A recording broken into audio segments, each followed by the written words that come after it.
item. Hopefully we don't need it. I don't think we'll need it. But you do have a fire exit through this part of the room, and then through the entrance that you came in. So just to point that out. I'm Jonathan Daly-LaBelle. I'm one member of Rhode Island's Vibrant Peace Community. On behalf of East Bay Citizens for Peace, Sisters of Mercy of the Americas Justice Team, No Endless War or Excessive Militarism, FCNL's Providence Advocacy Team, Rhode Island Anti-War Committee, and Pax Christi RI, I'd like to welcome all of you to this evening's Peace Advocates Candidate Forum.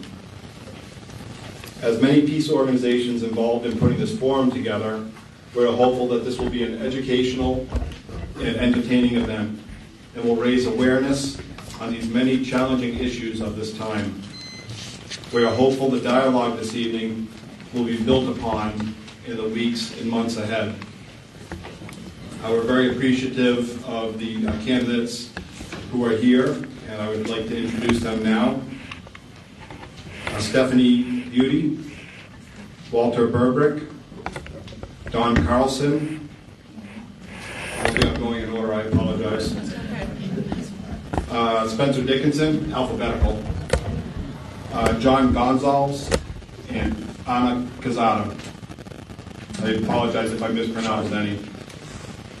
Aaron Regenberg, Sandra Kano, and Gabe Amo were in touch with us, and they sent their regrets that they had conflicts. All the questions have been sent, so there will be an opportunity for even the candidates who are here, if they want to answer additional questions in writing, they can. But for the candidates who were not able to attend, they do have the questions, and we are going to follow up with their campaigns. And so whatever answers we get, we will distribute as best we can. So finally, I'd like to introduce our moderator for this evening, who will further share expectations and guidelines and see us through this evening's event. Rhode Island's one and only Steve Alquist.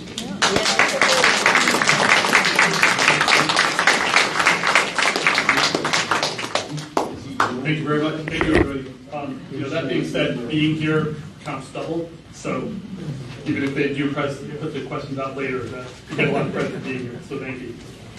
I'm going to run through some of the rules. I'm going to do it quick, and they'll be interpretive. Each candidate will start with a 60-second opening statement. Then we're going to go through, and you have the sheets in front of you. There are 4 yes or no pledge questions, which I'll be reading, and then we'll go right down the line and get everybody's yes or no. After that, there's more complicated questions. They will be assigned according to this mysterious sheet that will randomly assign questions to some of the candidates, but not all the candidates. So they know all the questions, but they don't know which question is there. It's necessarily going to be asked. And it's completely random based on the number they chose coming in. So we didn't choose the candidate in the question. It is a randomly assigned question. They'll get 60 seconds to answer each of those questions. I will be keeping a tight rein on time. I have timekeepers here. So once you hold up that red card, well, the yellow card, you'll see it. The candidates will see this yellow card that says 15 seconds. I won't be ringing that up. But you will see the time's up card. And I will say, when I see the time's up card, I will say, okay, thank you, that'll be time's up. And then hopefully people bring it to a close. We are asking the candidates to refrain from mentioning other candidates. This is a forum, not a debate, and so we're trying to keep that. At the very end, Nancy Hood will have a few words in closing, and we end at 7:45, and I think the library wants us out promptly by 8, so we have about 15 minutes to wrap it up. Have conversations. Beautiful to be outside here and have a conversation if you want to hang out in a little bit in the darkness. It's a great time. Great library. And thank you to the library for having us. This is really, really wonderful. Okay, we're going to start right in with the pledges. And I think they're up here. You can read along if you like. But I'm going to be reading them out loud. Yes. 60 seconds to start? Yeah, but after, well, no, these are the yes or no's. Say again? I am sorry, yes. We're going to go with the candidates opening statements first. That sounds, and we're going to do them right in order, so we'll start with Walter to my right.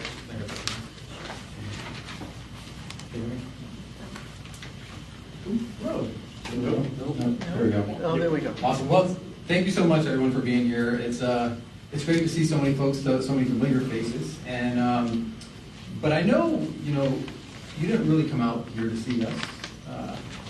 I think, it's because you believe in what this country and this community could be, right? And despite, 70% of our nation's wealth being held by 10% of Americans, you still believe that we can have an economy that works for working people, right? Despite how polarizing and petty our politics are today, you still believe that we can unite a divided nation and a divided Congress around a common purpose. And despite this being the hottest year on record, you still believe that we can save our planet. And those are the same beliefs that compelled me to resign from 15 years of federal service to continue serving and fighting for you in Congress. So thank you very much. Good evening. Thank you, everyone, for being here, and thank you for putting this together for us. My name is Ana Quesada, and I'm a state senator for District 2 in Providence. I represent, I got District 2, like I said, in Providence, that's Principal Triangle, West End, South Side, and part of Silver Lake. I'm part of the Judiciary Committee in the Senate and the Education too. Then I passed, since I've been in the Senate, I passed many legislation, the working family in Rhode Island, like raising the minimum wage, the doula bill, and many others. But one of the things why I'm here tonight is because I wanted people to know I love Rhode Island. I'm running for Congress because I love this country. I think I came to this country in 1982 when I was 17 years old. And as somebody had worked in factory most of my life, when I moved to Rhode Island, I started as a welfare mom because there was no job at that time. And after that, I became a social worker. And I'm very impressed with the work and the opportunity that this country gave it to me. Thank you. Thank you, Senator. Hi there, my name is Don Carlson. I was born here in Rhode Island, grew up here in Rhode Island, and went to public schools all 12 years here. Got a great education, which prepared me really well to go to a great college and get a great scholarship, which put me on a whole different trajectory. So I'm really appreciative of the education that I got, and I believe that's the key to success in life, and the key that every young person growing up in Rhode Island should go as far and as fast as they can go by getting a great education. So that's my first commitment. I also have had a long career. I've done a lot of things. I've worked in the House of Representatives, which is actually all the job we're looking to interview for tonight, is to go to work in the House of Representatives. And I was the legislative director and chief counsel for Joseph Kennedy for his first 2 terms in Congress, and then also chief of the transition for Jim Himes when he got elected to Congress. So I've had a long history and built a lot of sustainable businesses, which I hope I'll have a chance to talk about tonight. And mostly I hope we can talk about peace. I think everybody in this room is committed to the principle of peace, candidates and spectators and questioners alike. And I think it's really offered for all of us grounded in our faith. So I hope we can explore that topic tonight as well. Thank you. Thank you. My name is Spencer Dickinson. My credentials are very simple. I served 12 years in the Rhode Island legislature, 8 of them as a resident of the 1st District, 4 of them as a deputy majority leader. I know what goes on behind the closed doors, and sometimes it's not a pretty picture, and often it's spending money on things that if we didn't spend it on what we're spending it on, we could spend it on what we should be spending it on. That's a simple concept. I want to point out that my friend Jonathan Daly LaBelle, who introduced the session, got me elected back in the state legislature 10 or 12 years ago. It was 12 years ago. He may not have been glad he did, but he acknowledges taking credit for it. My friend William Smith talked me into building the first solar heated house, which we did to make a point. The point was, I'll try to keep it simple, we didn't want to build the Rome Point nuclear power plant, and we wanted to show people alternatives, not to mention that we were painfully aware of climate change, even then, many, many years ago. Hey everyone, thank you all for being here, and thank you for engaging in this discussion tonight. I want to thank my fellow candidates for all that they do on the campaign trail. My name is John Gonsalves. I'm a 2-term city councilman representing the east side and downtown in the city of Providence. I'm running for Congress to put people first. I think in our country, we see politics often put before people. And the reason why I'm in this fight is because what I stand for isn't theoretical. I grew up in poverty to a single-parent mother on the east side of Providence. And I was lucky enough to get a good education from Barton Gregorian Providence Public Schools from K through 8. And it was then Congressman Cicilline who helped me get into middle school. And the rest is history. I went to Brown for undergrad and grad school, and I've been serving in my community ever since as a teacher. As a teacher, I teach my kids about peace, and that's something that we're going to talk about tonight, and I'm so thrilled to have that discussion. We need... Thank you. Thank you. Hello, good afternoon, everyone. Thank you for being here, and thank you for having me. My name is Stephanie Beauty. I didn't get to be born here in beautiful Rhode Island, but I did stay here. So I was born in Brooklyn. When my parents separated, and 2 years afterwards, my mom decided to move to Rhode Island. I've been here since the 7th grade, and I have not left since then. I went to Gilbert Stewart Middle School, Hope High School, and then I got a scholarship with the Talent Development Program at URI in order to be able to afford college. I'm the first person in my family to go to college, and since then others have followed. My sister's a pediatrician. She would argue she's a smarter beauty. I think not. So I'm running for Congress because I really am good at fixing things. In college, I was part of Jumpstart and teaching kids how to read so that I would be prepared for kindergarten. I'm an AmeriCorps member, very proud of that, a lot of community service. Then after that, I became a social worker for folks with developmental disabilities. I did that for some time, and I got my master's, and I've been in tech ever since. So all the boring, nerdy stuff, that's kind of what I do. And we look at fixing things, the intermediate, within the first year, 5 years, and 10 years, and I think we should have someone that's more solution-based. Thank you. All right, that was all very good. Why don't we leave that with you, Stephanie? We'll do it this way towards me for the first pledge, and we'll just go back and forth. Makes sense for passing that one by you. I'll read the pledge questions, which should be coming up on the screen in a sec. Pledge A reads, as a result of the debt ceiling negotiations between the President and the House Republicans, the 2024 budget allocates a $28 billion increase to the Pentagon while decreasing the domestic portion of the discretionary budget by $63 billion. This includes reduced spending for veterans programs. The outcome is a record high military budget of $886 billion, or almost 56% of the discretionary budget, and cuts in programs for the most needy. This info is from the National Priorities Report. The pledge reads, I pledge that if elected, I will support Representatives Barbara Lee and Mark Hogan's People Over Pentagon Act or other measures to reduce the military budget by $100 billion.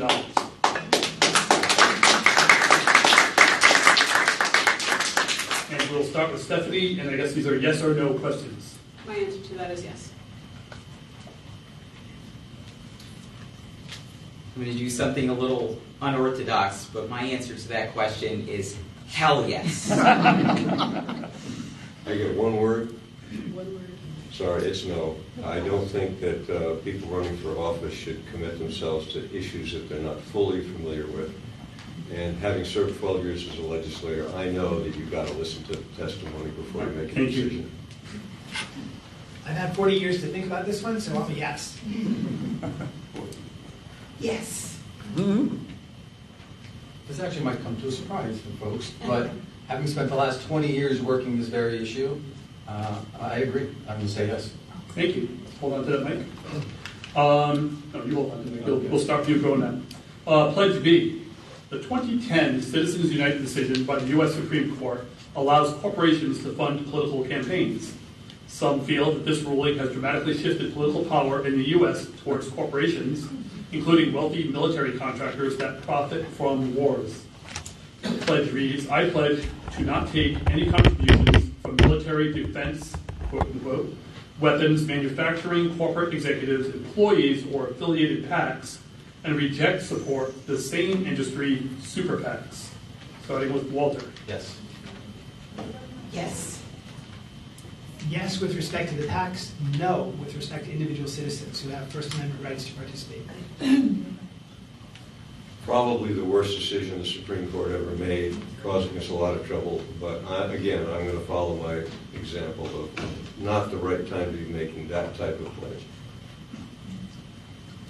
I think, yes, we need to end Citizens United, and we also need to stop the massive spending from some of these defense contractors in our political process. It's why our campaign doesn't accept any corporate PAC money or any fossil fuel money.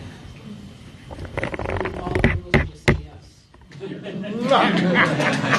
would vote yes or no because that is the rule. So, and I'm supposed to enforce those rigidly, but I won't. Pledge state.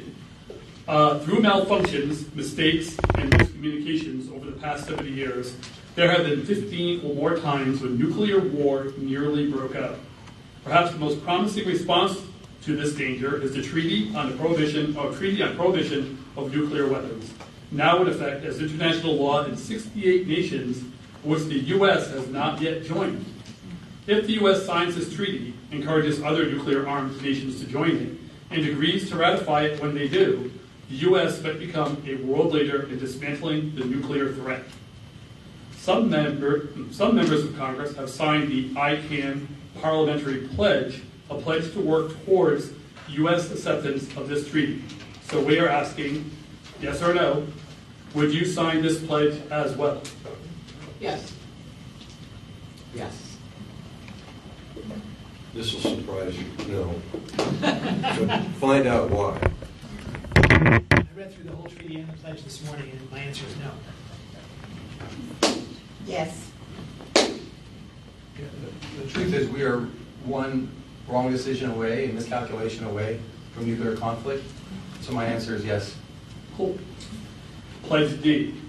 Article 1, Section 8, Clause 11 of the U.S. Constitution reads, Congress shall have the power to declare war, grant letters of marque and reprisal, and make rules concerning captures on land and water.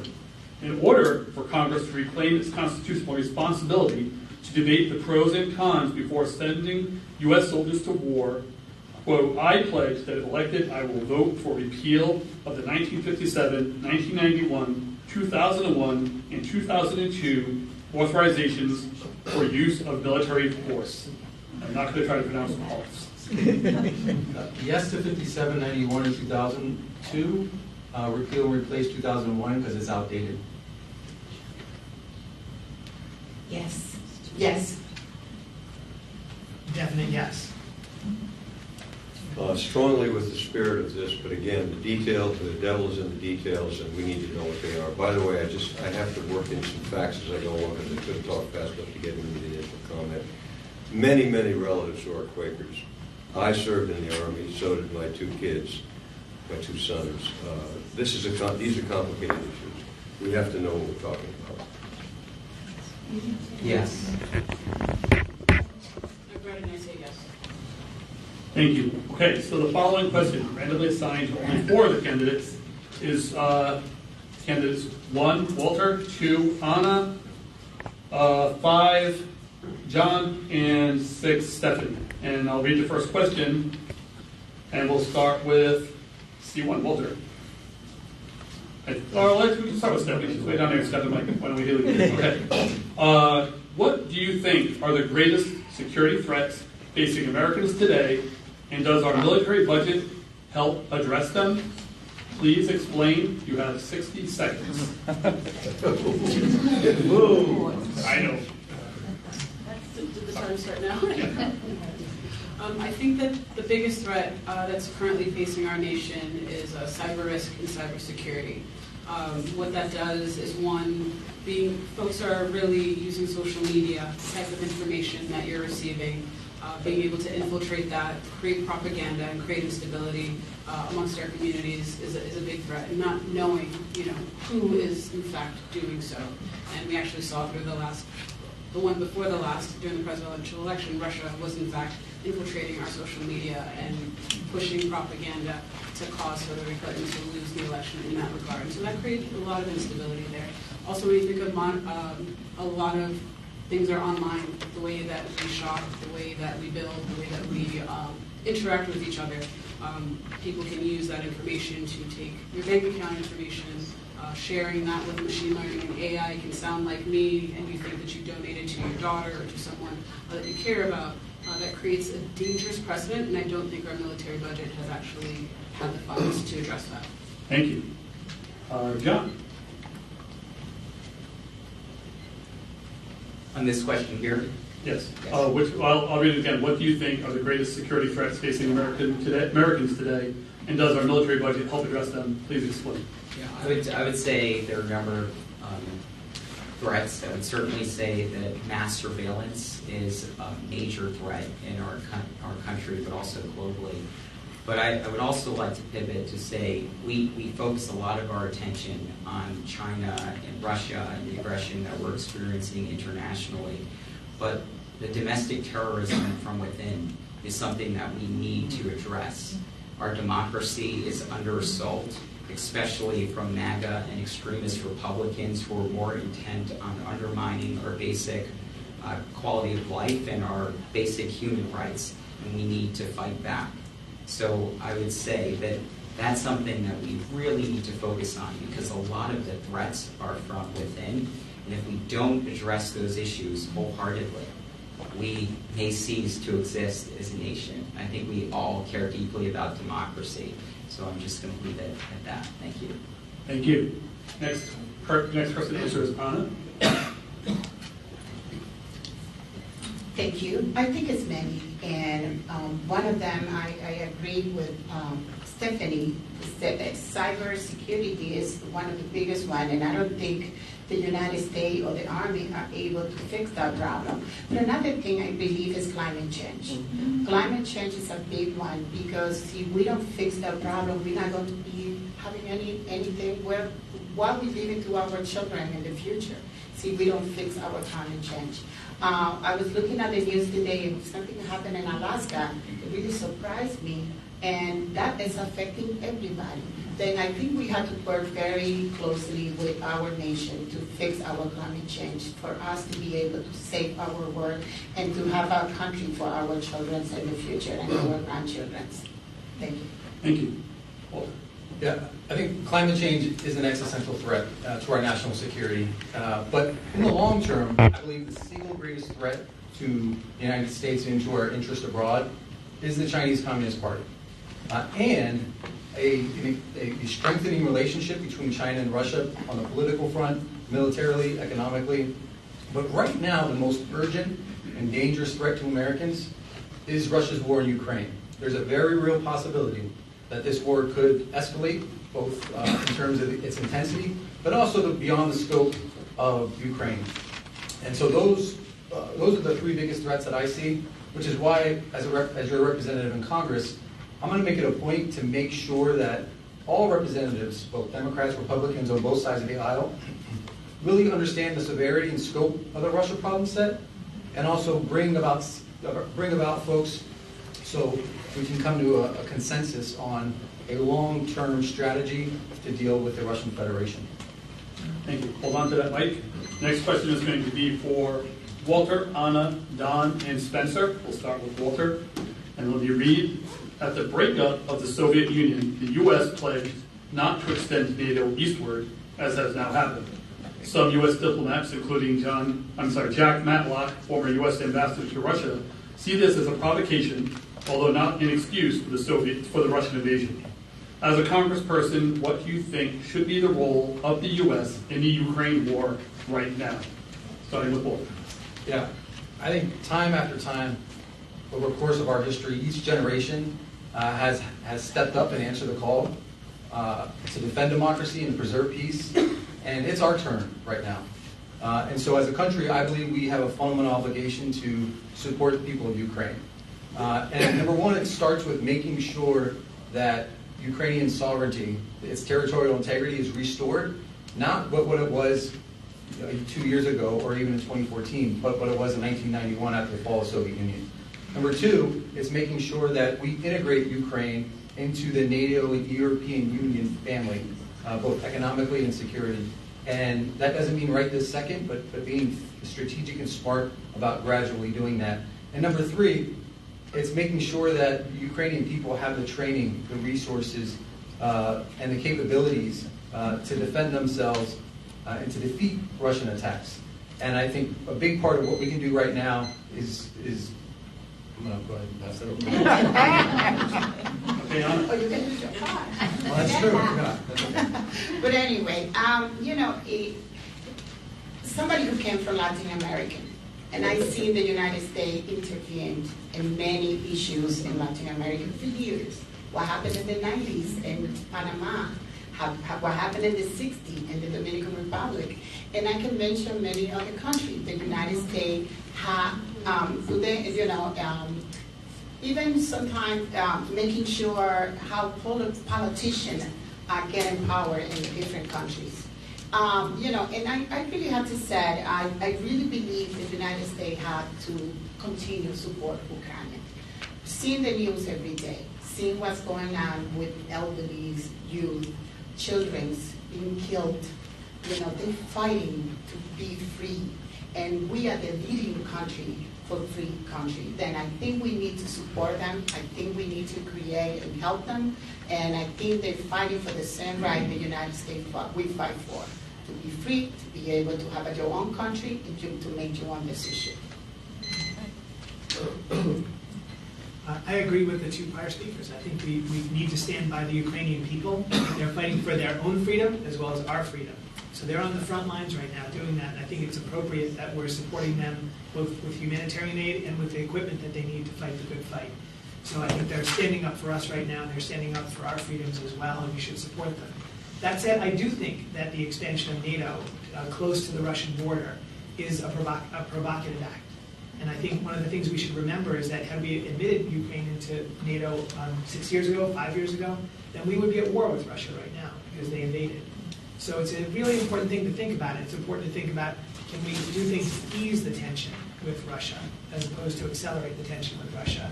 And I think getting closer and closer to their border by having more and more countries join NATO is a provocation in that way. Now, that said, NATO is a defensive alliance, not an offensive alliance. So it's not perhaps reasonable for the Russians to feel provoked, but they clearly do feel provoked. So I think it's important to ease tensions and limit the expansion of NATO closer to the Russian border. Thank you. The question is very well worded.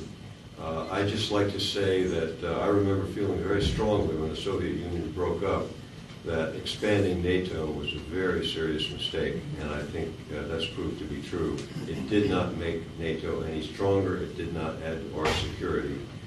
On the other hand, we are where we are. I don't think we can allow this to happen. We can't let Putin do what he's doing and overcome Ukraine, make it part of the new Soviet Union as he wants to do.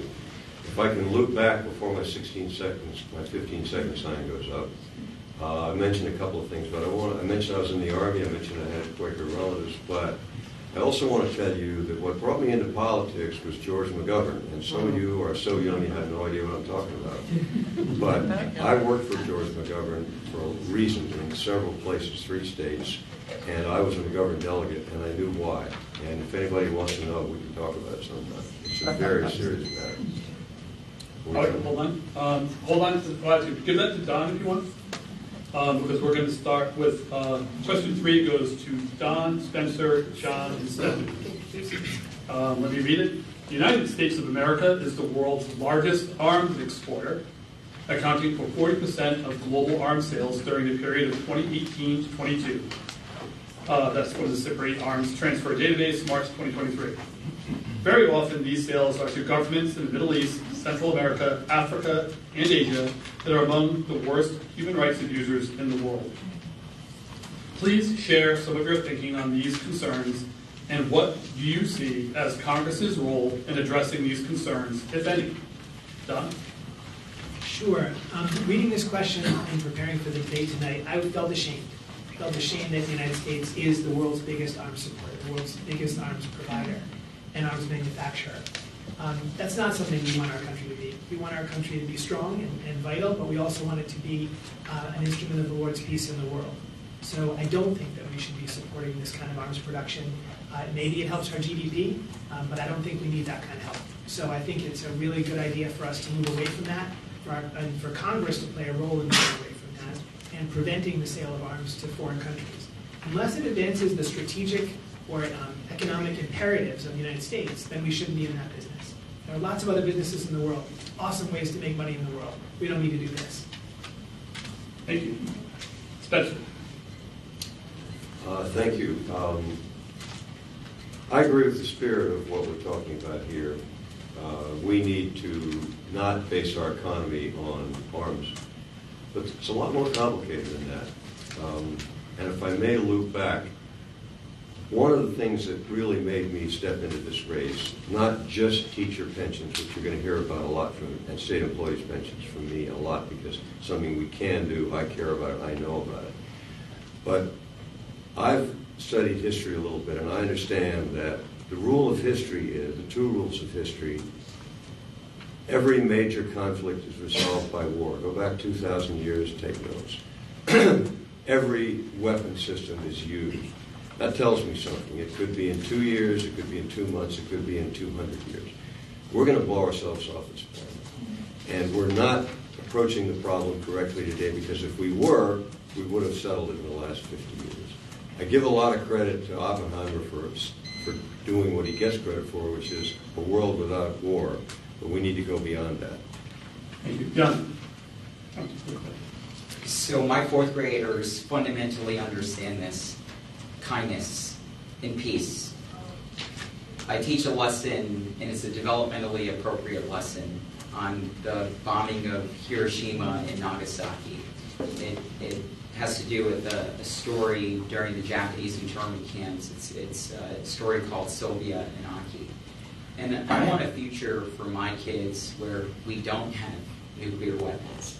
I think that's what we should be striving for. And I might not have to remind you of the fact that the anti-war movement, although that was a long time ago, you were around for it, is still alive and well. It is, yeah. Let's get back to it. And our military-industrial complex is exactly what's wrong with this country. And I'll go out on a limb and say that, because I want peace in this world. And I want my kids that I teach to have peace in this world as well. Thank you. So a lot of the issues with the sales to these governments, I'm just going to tie in some of the language that was used prior about, unless we're in the arms business or strategic and imperative business of the United States, that's literally one of the things that caused a lot of the issue in the conflict with Afghanistan. So we were there to strategically support, we provided them with training, and then we had a clux of communities that then turned into what we now call the Taliban. Right? Those are the same people who were trained by U.S. military personnel and who now use those weapons, right, for their own guerrilla tactics to hurt not only their communities, but also American soldiers who are trying to keep and maintain peace. And so the U.S.'s position has always been that weapons have been profitable and war has been profitable, because that's how they have sales. The instability in a lot of nations, especially a lot of African nations, has been as a result of that. And the only way that we change that is by changing the way that we look at our relationships. Instead of it being a business, that it's a partnership to keep peace. Thank you. Our next question is only for 3 candidates. So, point of you out. No. But that's going to be John, Spencer, and Don. The question is, I can start with you, John. The United States is leading the global arms race, including fabrication of a new fleet of nuclear-armed submarines and other types of enhanced nuclear weapons. What are your thoughts on whether this escalation will make us in Rhode Island and across the country more or less safe? Well, I touched on this. It's not going to make us more safe. More weapons of war and weapons of destruction aren't going to make us safe. We are going to annihilate ourselves if we don't take this very seriously. And I'm actually tired of the fact that we see the top 5 military contractors getting all these big contracts, and we don't even have real auditing that's occurring with the Pentagon. The fact that we have a $28 billion increase in our military budget is problematic. We are spending massive massive amounts of money on potentially annihilating ourselves. And I'm going to say every single day of the week, we need to be investing in jobs and education, not war and annihilation. Spencer. I take a different view. I don't know the details of how much we're spending on nuclear submarines. I don't know what we're spending on nuclear carriers. There are only 2 countries that can make them. We have 10. France has 1. They're electric speedboats. If we didn't have them, we'd be in deep trouble. Foremost, it wouldn't last very long. And that's a serious problem. Is that an excuse for profiteering with arms and weapons? No. And we have to address the issue. But I am glad that we have the F-35 and F-22. I'm glad that my cousin is working on arms for those planes. I'm glad that prevents things from happening that we wouldn't want to have happen. I am very glad that I was born in this country in 1943 instead of in Europe. There are a lot of people who suffered. There are a lot of people in China who suffered from our friends, the Japanese, occupying them. We can't let that happen. This is a very serious problem. So let's not, there's an old expression, maybe I'll end with it. Those who don't respect their own army will soon find themselves respecting someone else's. There's a different way to deal with these problems. Thank you. I went to my first disarmament conference in 1983, ironically at West Point, which was an interesting place to go to a disarmament conference, but it was a great learning experience. And I went back and dug out my notes in preparation for tonight. And you know, one of the first things that you learn when you study these issues is that submarines are different. The nice thing about submarines, and believe it or not, there is a nice thing about them, is that they can't be taken out in the first strike. So they're actually, if you wanted to get rid of all of our nuclear weapons, the last ones to go should be the submarines, because they can't be, they're a no first strike weapon, because they're so well hidden beneath the surface of the sea. So in this case, I don't agree on the submarine part of it, although I'm a vigorous advocate for nuclear disarmament in general. Okay, new question. And I want to remind everybody you have yellow cards, which if you play them, we'll grab you some extra time if you think you need some extra I thought it was for penalties, no? Yes, I know. It's for notating. This question is going to start with Walter, then it's going to jump over to Don, then it's going to jump all the way down to Stephanie. So it's 1, 3, and 6 for those following at home. The U.S. currently has 750 military bases in more than 80 countries. Do you think that the U.S. military should be in a position to dominate the world indefinitely? What might the benefits be of seeing the U.S. as part of a multipolar world instead? Yeah, we're already in a multipolar world. And every day we see authoritarian governments like China and Russia redefining and undermining the international order that we have spent the last 75 years plus defending alongside our allies and partners. And a big reason why we've been so successful is because we have our forces forward deployed. And that's a couple of things. One, it allows us to deter potential conflict. 2, it allows us to rapidly respond to like natural disasters and things like that. And it also allows us to reassure our allies that we've got their back when they need it most. Now, I know so many Rhode Islanders are frustrated when we see a skyrocketing military budget while the cost of or the quality of life continues to decrease. And so, as the world changes, as the global security environment changes, we need to take a very hard look at our global force posture and make sure that we can reduce smartly. On to Spencer. I'm sorry, no, I apologize. That's to Don. Apologies. That's me. Say Don. I apologize. My fault. I just learned that. So I wrote a piece one time on no first use of nuclear weapons, and for a long time, and still, the United States has a policy that we have not renounced being the first ones to use nuclear weapons if there's ever an attack in Europe. And that's a concerning issue, right? That's a big issue for me because I think the reason that those troops are deployed, that we have troops in Germany right now, Germany doesn't need our troops there to defend itself. They're a tripwire, and they're there so that we have a reason to use nukes first in Europe. I think that's a bad decision. So I think on a selective basis, we should pull back our troops from those forward deployed bases where we don't need them. Right now we have the technology to project firepower, to project force all around the world with our ships and planes and so forth. We don't need to have bases in other countries, except in specific areas where it's really important for the defense of that country or the security of that country and they want us there. So I think we should selectively pull those bases back. And boy, that's a great way to pull back that $100 billion that we all pledged to do before without giving any specifics about it. That's my specifics. Send it down to Stephanie, please. Always the end. So this one is a bit of a conflict for me. So actually talking to one of my relatives, he went to West Point. He served on a number of military bases and foreign places. And we were really talking about this question and his experience with it. And so there is value with being abroad and overseas and actually building relationships. Because a lot of times when we hear military bases, that was honestly my assumption, that they're preparing for a war or they're there for stability issues. But his time there has been really building relationships and doing diplomacy with the community.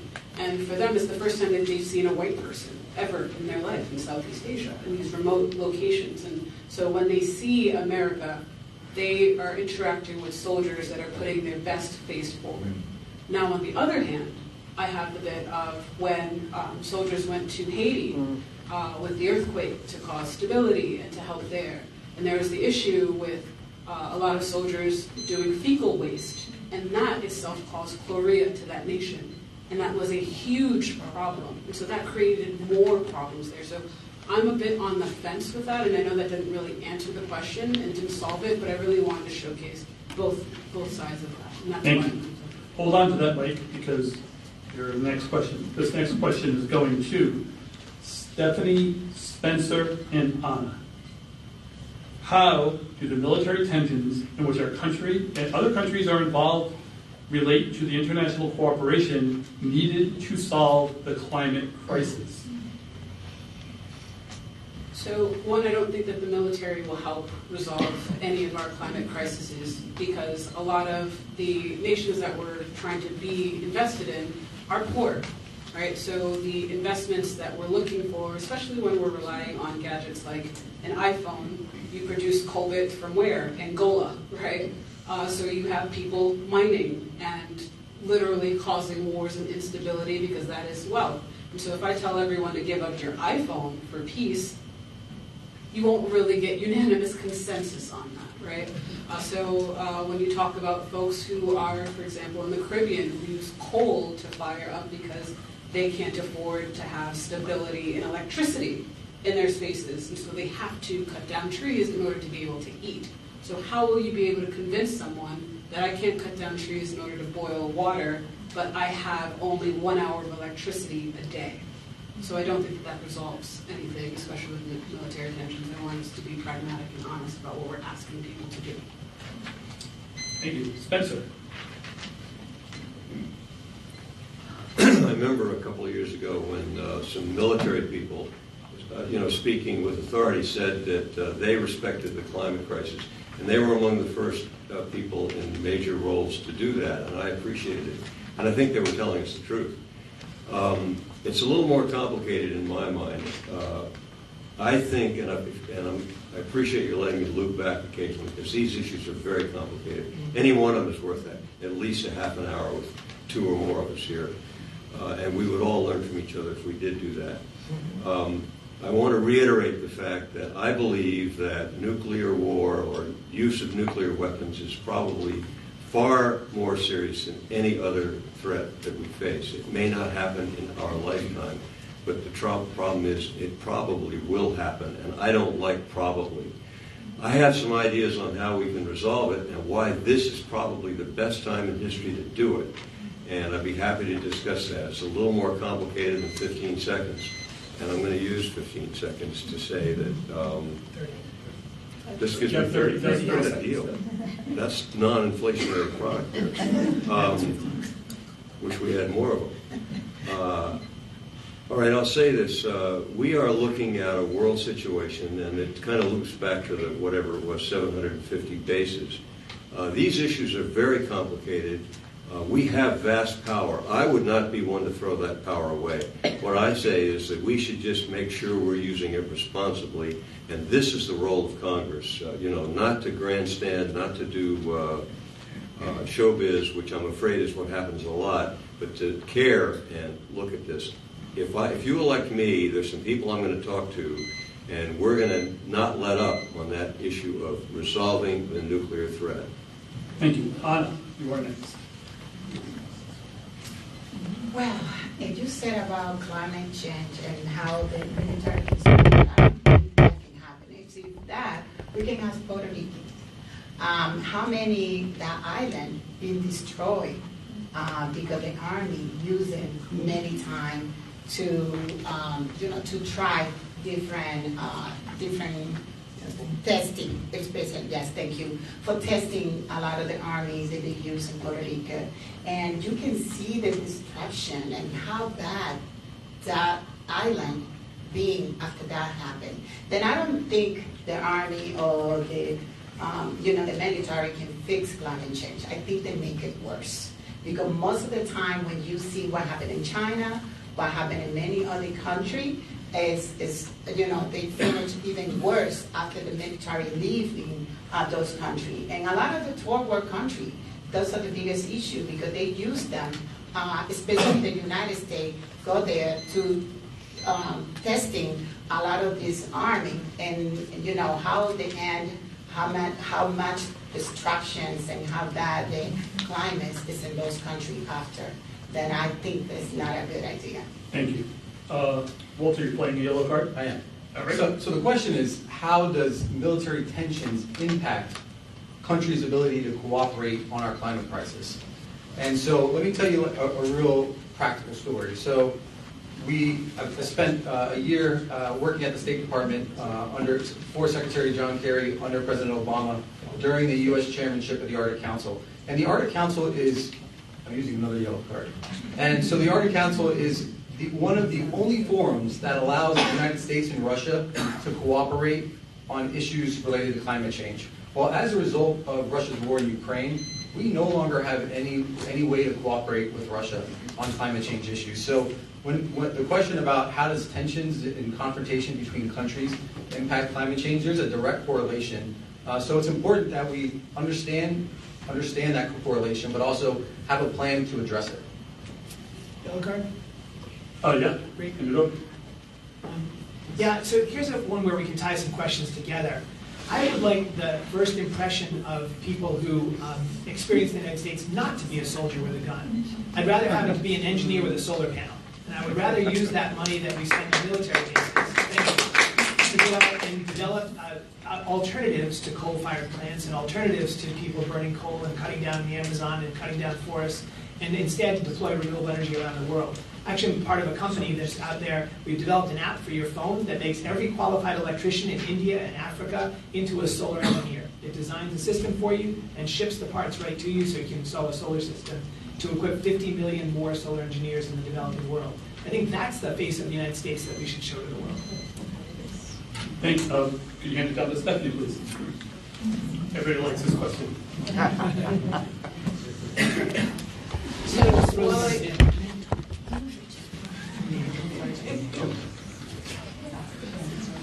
Don't start yet. When you're ready, Stephanie, we'll start. Lost my train of thought. While I think that sounds well and all with an app, but when you're thinking about people who live in Egypt who don't have access to Wi-Fi with spotty networks, they're not really interested in your solar panels. They're interested in rice. They're interested in grain. They're interested in stability to be able to have a roof over their heads. And having more military presence, especially with someone wearing a suit that wears the uniform of the military, doesn't invite warmth. It only triggers the type of chaos that they've experienced in their countries. And I'm going to use another yellow card because I have many friends who actually fled from Liberia in the middle of a civil war, and they have seen the grossest of trauma. And they have also seen how the U.S. has also played a part in those types of traumas with mining for diamonds and that itself being a war. So presenting solar panels and showing them engineers will not bring the change that we would like to see because of the relationships that we've had in the past. So the way that we do that is really by And it's a long question, I'm going to read it. It's estimated that every dollar invested in preventing violence can save up to 16 in responding to violence. But the most recent House budget zeros or drastically cuts funding for 3 important peace-building programs at a time when violence is on the rise worldwide, even though funding these 3 programs adequately would cost less than just one F-35B fighter jet. Would you support increasing funding to at least atrocities prevention at $25 million, up from just $5 million, complex crisis fund, $66 million, up from $60 million, reconciliation programs, $40 million, up from $25 million? What other suggestions would you make to promote peace building? And we're starting with John. Absolutely. I think this is a no-brainer. So I would support every single one of those programs. But I want to mention something that I think is an undertone of something that some of my colleagues on this stage have mentioned, which is you can hold the military accountable but also support the military. So I just want to be very clear. I support our intelligence community. I support the military for keeping us safe. And I think in addition to those programs, again, a lot of this requires a lot of nuance. But we need to invest in our veterans who did so much for this country in the past to keep us safe. And that's why I support the Veterans COLA. I'm going to use one of these cards if you don't mind, to support more historic investments in for our veterans who have put their lives on the line and have done so much for our previous service. But I would say peace is the answer. So we have seen the irreparable and despicable harm from war.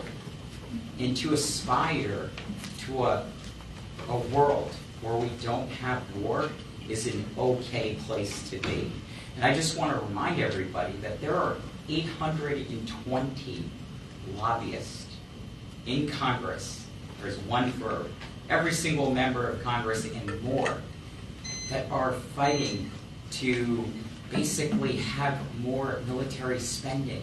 And so we have to fight back against that. We have to make sure that we keep our world safe, secure, and peace. And again, I just want to affirm the work that our military community does. Thank you. And I also want to affirm all these critical programs. Thank you. Thank you. Spencer, yes. These issues are getting a little more complicated. Are you sure we can't come back for 20 or 30 hours? Because they're worth talking about.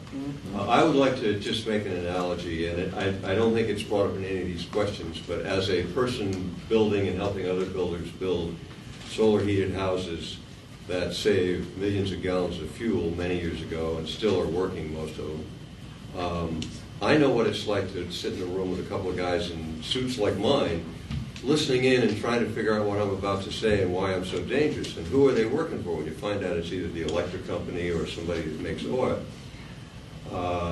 But there's more to it than that, because technology takes us a long way. When I hear somebody say on the radio, well, you know, battery cars won't work, I remember an interesting fact, and I might have to use a card here, but this is something that means so much to me.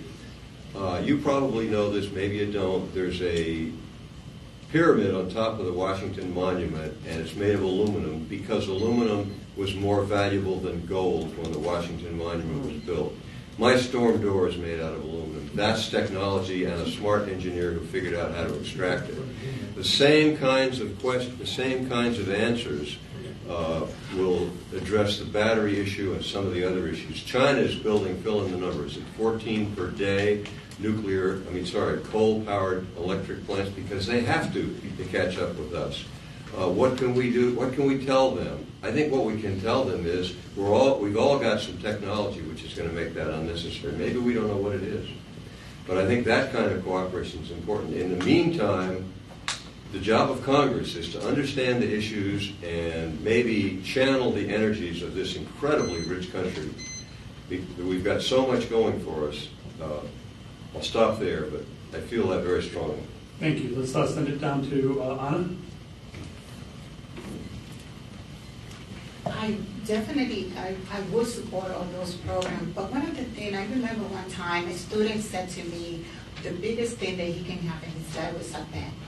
And he said the reason he want a pen is because pen gives you can sign peace. And you know, so many times we talk about creating peace around the world, and it's so hard because people don't learn to communicate. See, if we communicate better, I think we're here. You know, but people, when you get together with a lot of influence or all these big leaders, they don't want to talk to each other.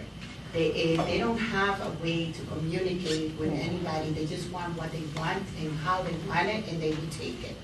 And I would definitely say that the United States need to play a bigger role to be able to save and to go back to be the leading country of democracy, peace in the world. And how do you do that? I see we started learning how we communicate to each other, how we work better with others, how do you respect other people. Because sometimes when you don't give respect, you're not going to be able to do what you wanted to do in your life. And I think the United States played a huge role. See, they started promoting peace around the world and not making so many world into it. I think you want to say something? Because Yeah, I think so. Don is playing the yellow card.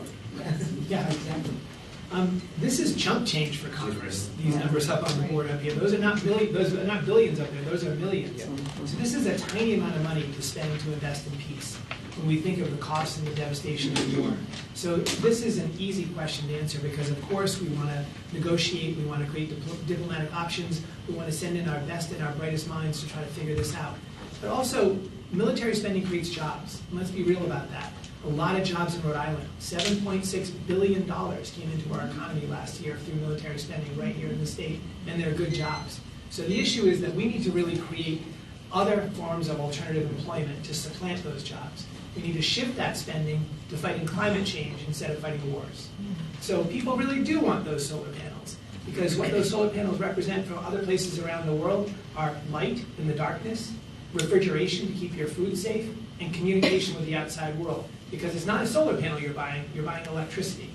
And that's why I think we need to deploy those resources around the world. That will create great jobs, great paying union jobs for Americans and for other people around the world. I think we're good, thank you. Question 8 is going to, let's start right down here with Walter. It's going to be for Walter, Don, and Stephanie. Hope these are working up there. Get ready. Representative Betsy McCollum, Democrat of Minnesota, has introduced the Children and Families Act, which would curtail United States military funding to Israel that pays for the military detention of Palestinian children, the demolition of Palestinian homes, or the annexation of Palestinian land. As a representative, would you support Representative McCollum's bill? I would support this bill because U.S. taxpayer dollars should never be used to demolish homes of anyone, to annex anyone's land, or to detain children. And this gets back to the human rights question that was raised earlier, right? And there's a central role for Congress to make sure that we hold our executive branch accountable and making sure that our foreign arms sales are done in a way that keeps these countries accountable, right? Whether we're talking about Egypt or Turkey or others. And so Congress has a real role here, and Congress needs to enhance its oversight capabilities to make sure that this doesn't happen. Thank you. Don. Israel is the best imaginable ally we could have in a really tough part of the world. A part of the world that's characterized by torture, by repression, by suppression of women's rights, by all kinds of historical wrongs. Israel is a great ally and a great friend. We should not be messing around with the restrictions that we put on our aid to Israel. We depend a lot on Israel for intelligence, for technology transfer, and for all kinds of benefits in this country. And we have a beautiful and strong relationship with a democratic nation, still a democratic nation. Let's remember all those protests recently. Nobody got shot at, nobody got put in jail, nobody got pepper sprayed. That was a democratic demonstration. And even though we may disagree very strongly with what the current Israeli government is doing, We also elected a boneheaded president not too long ago. So we have to keep that in mind as well. And nobody cut off alliances with us or tried to mess with our relationships. And when France erupts in chaos, we don't threaten to move out of NATO. So I don't think we should abandon Israel or put restrictions, any form of restrictions on Israeli aid in a context where they're our best ally. And if we could invent an ally, we could invent a better one than Israel in that part of the world.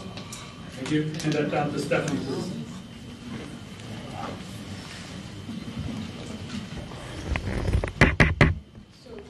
I think it's a bit hypocritical to want to offer solar panels to starving countries, but not speak to a nation that's taking some severe abuses to their neighbors. I think it's contradictory, and it doesn't show a sense of awareness of what the plight is. And to be quite honest, any type of aid that we're providing any country, it should have legislation in tying that into how you're going to use that money. We wouldn't want Ukraine to take that money to hurt other nations, right? So we want to tie that into. So it's not really saying that we're not going to support Israel. And if you are truly an ally and we want to be role models of human rights, then we should also expect that people who use our money would also represent us well in that regard. And I think it's painful to watch and to sit back and to be mute about that. And if you are a true person and you have a true friendship with anyone, whether it's a sibling or a colleague, you would be honest with them about what they're doing. And I think that we need to be honest with Israel and to maintain that relationship and to be able to save face here. Thank we you. need to do the right thing. Sorry. Steve, can I get a response to the hypocrisy charge? Do you have a card? I used up all my cards, but I just got Maybe wait till the next question, because I don't Remember know. we had a rule that we weren't supposed to reference each other, but Well, we're not mentioning each other by name. I don't know if that's... You're the judge. Yeah, I know. I'm like, look at the audience. What am I seeing? Nope, I'm not seeing a big no. Sorry. No, just saying. We're like, wait till your next question. The next question is going to go to John, and then Spencer and Walter. We'll do it in that order. And yeah. Sorry, I don't mean to cut people off. Okay, starting with John. Question 9. Sorry, a little thrown off. The Universal Declaration of Human Rights was proclaimed by the United Nations General Assembly in December 1948 as a common standard of achievements for all peoples and nations. It sets out fundamental human rights to be universally protected. It has been translated into over 500 languages and inspired the adoption of over 70 human rights treaties worldwide. Should the United States and the United Nations better promote the Universal Declaration of Human Rights for the United States and other countries, and if so, how? Thank you for this question. Yes, absolutely. Again, this is a no-brainer. But I think there's a difference between what we say and what we profess, and we're talking about hypocrisy here, and what we actually do. So I think the United States has a lot of work to do in this regard. I just think back to the treaty on the prohibition of nuclear weapons. That was, something that we had pledged to in 2021, but the enforcement and the follow-through is the other critical piece. If we say these are our values, if we say peace is our value, then we need to deliver on that. We need to also make sure as legislators, as members of Congress, we hold our government accountable, we hold the executive branch accountable, and that's exactly what I would do should I be elected to Congress. This is about accountability. This is about also putting our money where our mouth is, and peace is the way to always go. Thank you, Spencer. The UN is a great opportunity for this country, which really is a little more enlightened than many other countries, to advance some of these human values. And we're doing that, and we should continue to do that. And whoever you are, elected official anywhere, ride hard on your civil servants, your diplomats, because they need your guidance. These issues are important. If I can loop back to the Israel question, I don't like the question because it sounds like somebody is trying to start a problem and be divisive to maybe get some headlines. And that's a lot of what goes on in politics, and we need to get away from that and solve real problems. This will shock you, but I'm going to say it anyway. I crossed the Israeli border from Lebanon at night with 2 Israeli soldiers carrying Thompson submachine guns in the backseat of a Ford. My friend's mother was blown up by a landmine in a similar location. Somebody wants to call me up later or find me a coffee, I'll tell you how that happened. But we do need to help Israel. I think that one of the candidates here said that it's a friend that maybe needs our guidance or advice. And let's not ignore our responsibility to do that. There is a solution. I think I see a diplomatic solution to that problem. I'd like an opportunity in Congress to promote it. Thank you. And Walter. I spent the last 2 decades serving our country and bringing together leaders from across our government, across our military, our interagency, our intelligence community, members of Congress, as well as our allies and partners, to keep Americans safe from authoritarian governments and from the threat of climate change. And if we want to promote the UN Declaration, it starts at home, because the greatest threat isn't from abroad, it's from within. It's from right-wing extremists who are ripping away the very freedoms and values and democracy that I've spent the last 2 decades defending. And so we've got to get our own house in order. And if we want to promote these rights, then we've got to lead by example. Thank you. Personally, I think it's one of the greatest documents ever written, one of the most important documents written by any people ever. Yeah. I'm going to go on to the next question, question 10. This question is for Walter, Anna, and all the way down to John. Question 10. China and India have the world's largest populations, and as such, they are important participants in the international political scene. Do you see the United States as primarily in conflict with these 2 nations, or do you see us as having important economic, cultural, scientific, and security collaborations with them? Yeah, so with respect to China, there are, because of the issues that we have, both military accusations of espionage and surveillance, disagreements over trade and tariffs, right? That has prevented us from cooperating across so many issues. And these economic, these cultural, these educational programs, they provide a pathway to peace, which is one of the reasons why when I came back to the State Department, I created and led the first program of its kind that brings together world leaders to study and come to consensus on real solutions to prevent conflict. And we published a book last fall, and it's consensus of over 45 senior leaders from across the world, right? And that's exactly what the job of Congress is, right? So you don't need legislative experience. You need to understand how to build bridges, reach consensus, and that's how we collaborate. Well, China and the United States are not right now in the best relationship possible. Then I think we can use cultural and many other collaboration to be able to work with them. And, we cannot ignore China is a growing big, and the United States need to be more, how to work with them. But at the same time, don't allow them to continue to grow the way they've been doing. One of the things that China does is being friendly with a lot of Latin Americans, giving them a lot of money, and it was a way for them to fly and to get into those countries. That's something the United States is not doing anymore. Then I think we have to be more careful with China. We need to be preventing how the China be growing in the last few decades, and the United States need to. But it's a lot of ways for the United States to improve relationship with China and India, and I think we can need to use it through cultural and many and collaborating with them in different ways. Thank you. Hand that down to John, please. John.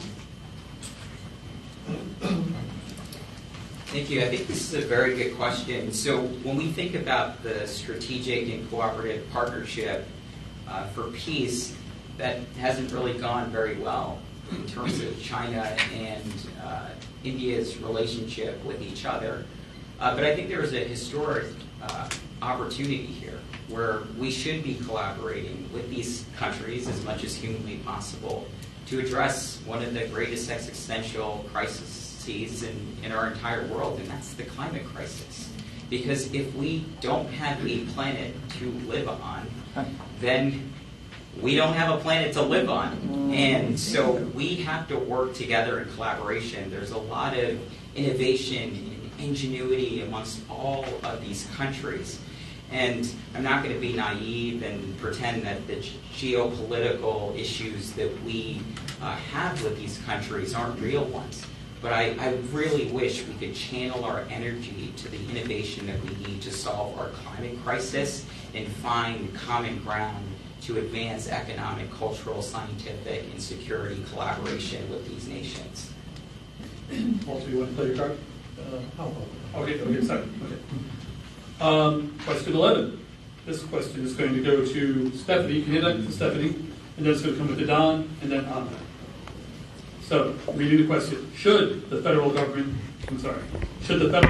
agencies, including armed forces such as the NSA, be increasing their surveillance of U.S. citizens? Do you believe we need more thorough use of information from surveillance through the internet and other technologies, or do you think we would be better off if surveillance was reduced? How would your policies in office reflect that? So I'm glad this question came to me because I was kind of hoping that would be my bingo card. So bingo, I win, I guess. That's one of the biggest things and one of the key differentiators from all the other candidates is my experience in cyber risk and cybersecurity and machine learning and AI and how that's been growing and spiraling in a sense of out of control, because one, there are some benefits, but then when in the wrong hands can be used in an adverse reaction, in an adverse way, in an adversarial way. So I don't think we need to increase our surveillance of U.S. citizens. But if we're being honest, we're already forfeiting that information already. You're doing it on your Facebook, you're doing it on your TikTok, you're doing it on your Instagram, you're posting where you are, what your kids are doing, what you ate. So we know so much. So how do we make sure that the government isn't using that information to now harm? So if we have a protest about climate and we have a president that doesn't agree with that, I want to make sure that someone doesn't show up at my mom's house to arrest her. So that is one of the biggest things. And so having someone who understands technology in Congress is a value that cannot be expressed any further. Thank you. 3, that's done. Yeah, I agree on this one. I think we should reduce surveillance on U.S. citizens. And I teach in a university, and I'm always really surprised at how readily my students and the rising generation give up their privacy and give up their information in exchange for convenience or safety, even just free music. It's amazing how quickly they'll give it up. And who knew that Big Brother would come this way, right? We always imagined Big Brother being a force to take over and a seizure of our privacy instead of readily giving it up. And yet we give up our privacy every day. And I think a lot of my students will tell me when I confront them about this, it's too late. Game's over. We've already sacrificed all our privacy, a little bit the way my colleague just said it. And so it's a really interesting dynamic and a really interesting question. I like the old saying that those who would sacrifice freedom for safety deserve and will get neither. Because you can't give up your freedom in a meaningful way to get safety because you'll give up both. So I would advocate for a lot less surveillance on U.S. citizens and return to an era where we had some zone of privacy in our lives. Thank you so much. Anna? I cannot agree more with him. I think we don't feel safe in our houses anymore. There's so many cameras everywhere. There's so many you on the street and anywhere. And I think it's just it's good and it's bad at the same time when they use it the wrong way. Too much information of everyone, it's not good for the public because what is private anymore?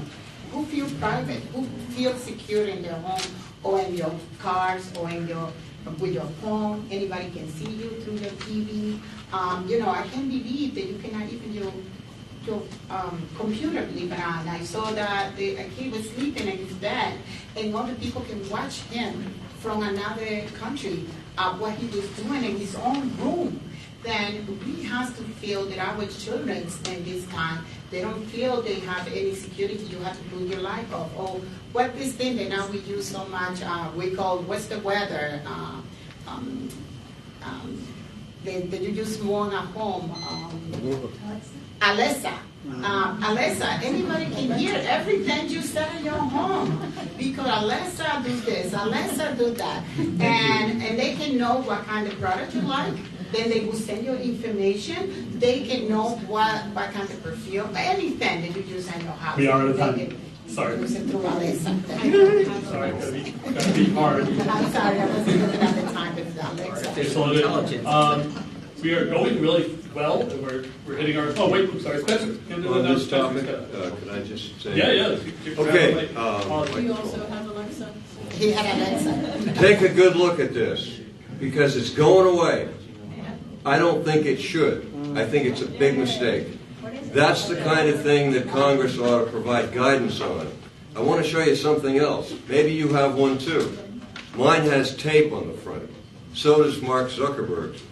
What does he know that I know? What I know is that somebody can listen to me anytime they want. They can watch me while I'm sleeping. It has a 180-degree. He has access to visuals 180 degrees. Set it down like this with the tape cover facing the table. They can see pretty much what happens in your room. This is a problem. It's going to get worse. Why do they need this information? Well, this is important. Why do they need this information? Because, and this is something that comes to me part of my life. When my dad was, well, let's put it this way. When I was a kid, there was a Chinese revolution. It was a communist revolution. And he said, you know, China is killing 1 million people. If that were happening in this country, I'd be one of them. He worked for the government. I made a resolution at that point, maybe not to get that kind of a job, because I didn't want that to happen. People are collecting information, and I will tell you, this is a bet, I can't prove it, but there's a file folder in China for you if you're on their list. If they kill 1 million Americans, they can run this country. And if they do run this country, they're going to need to kill 1 million Americans. This is the information they're going to need. Sorry, hand that to John. He's playing his card. John, your turn. Getting excited. Yes, I think artificial intelligence is something that we really need to address in our country. I encourage you to go to our website, johngforcongress.com. We have a pretty robust platform on this very issue. At the local level, I'll tell you a story that I think is relevant. We have these flock safety cameras, for example, that could collect your information continuously. And I think the civil liberty violations there are really concerning. And to your point, Big Brother is watching. If we don't address this issue wholeheartedly, but also make sure that there are checks and balances, this is going to be a significant issue for our country. Thank you. All right, good. All right. We're going along swimmingly, but we have some extra questions because we were ready for this if we went fast. So I'm going into our M1. This question is like for two of you. It'll be for Spencer and Walter. Here we go. There is growing interest in creating more green jobs.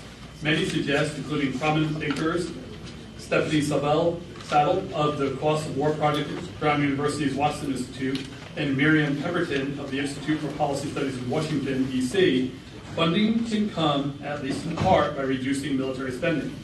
If you agree with this concept, please share some of your thinking about this economic conversion. If you don't, why not? And for Spencer, and then we'll go to Walter. If you'd asked me this question many years ago as I was getting out of the Army, I would say it's pretty obvious we spend too much money on the Army. But that may not be the whole story. And I think the thing is these questions are subtle. They're complicated. And I think what we need is people who understand the issues and can do arithmetic. Not like the kind of arithmetic that's done on the Finance Committee in the state of Rhode Island, which I'm all too familiar with. We've got to understand these issues. We've got to look into them. I can't answer this question one way or the other. In principle, we're probably wasting money on a lot of things, and the military may be one of them. And if I have any time at all, I want to loop back to the fact that I'm not satisfied with the job that Congress is doing to protect me from my cell phone. It's a serious problem. It's going to get worse. Oh, I got 15 seconds. So let me reiterate. Congress is not doing its job on a lot of levels, and that's because the voters are not requiring congresspersons to focus on these issues. And if I can summarize, personal privacy, electronics, super important.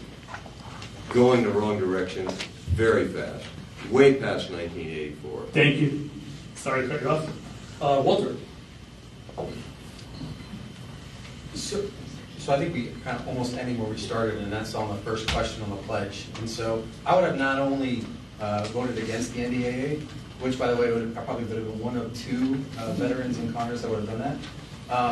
I would also support an amendment that reduces the military budget by 10%, $100 million, right? And so we spend $1 billion on one ship. That one ship alone, if we didn't build it, we could solve the housing crisis right here in Rhode Island. And so I'm going to be a strong advocate for making sure our military spends smarter, not bigger. Thank you.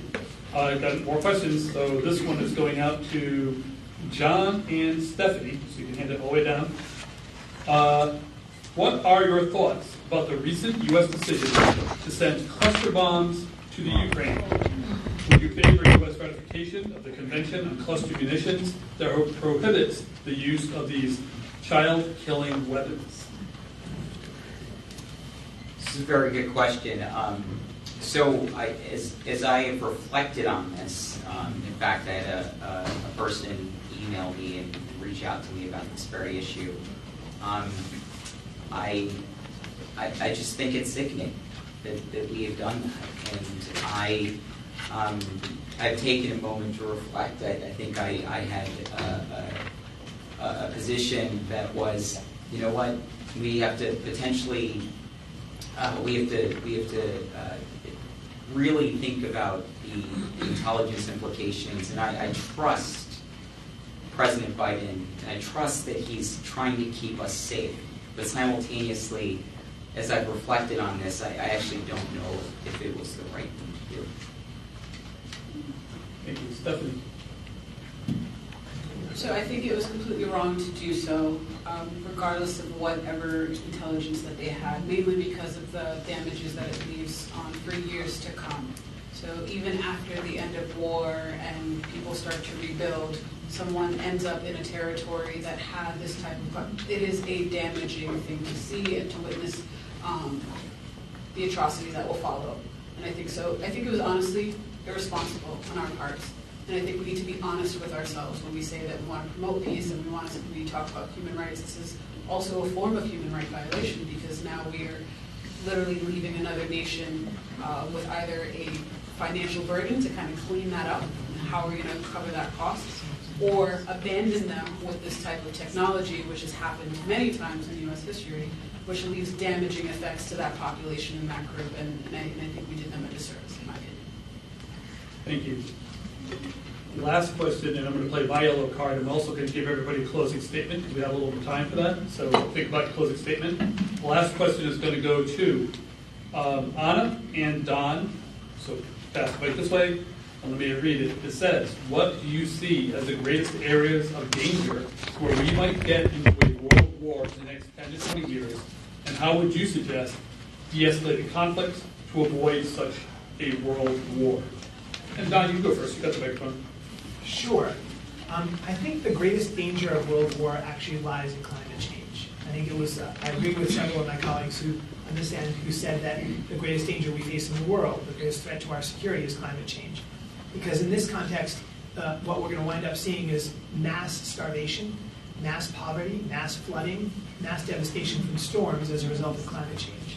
That will cause a lot of displaced people and a lot of people roaming the earth as refugees. That's a really unstable situation, and it's the kind of situation that leads to war.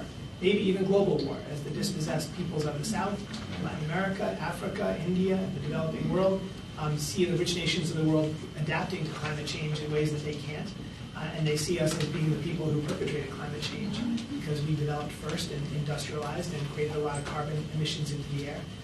That could create a world war situation. So I think that's the greatest danger, and I think the way to get around it is to proactively go out and try to mitigate and remediate climate change around the world, not just in our country, but to help people develop forms of energy and forms of life and lifestyle that both create prosperity, but also allow them to do it in a way that's renewable and sustainable.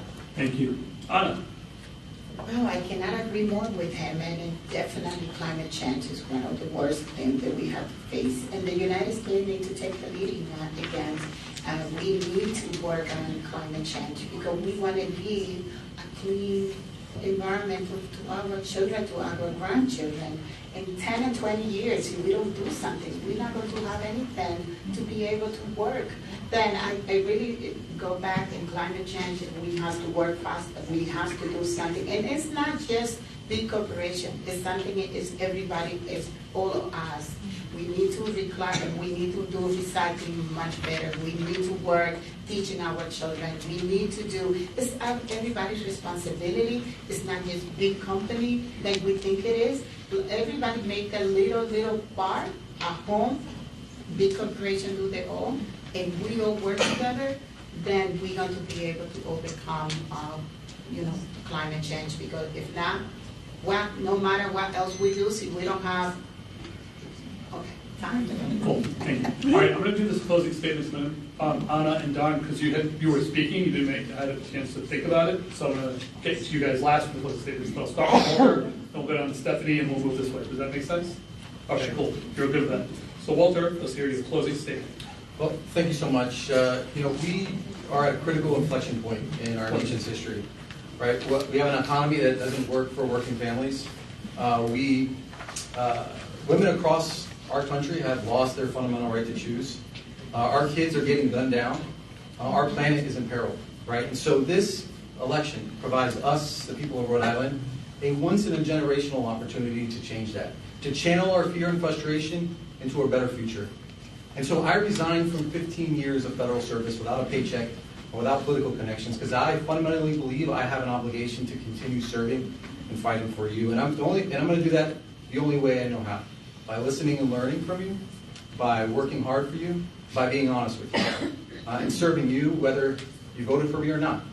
And so it would be my greatest honor to earn your vote on September 5th and represent you and your families in Washington. So thank you. Thank you. Send it all the way down to Stephanie.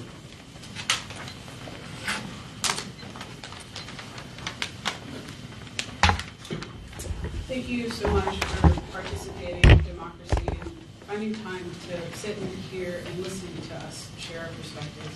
So I want to thank you for that. I'm running for Congress because I think that we need some fresh ideas and we need some new perspective. And I think we need some fresh blood.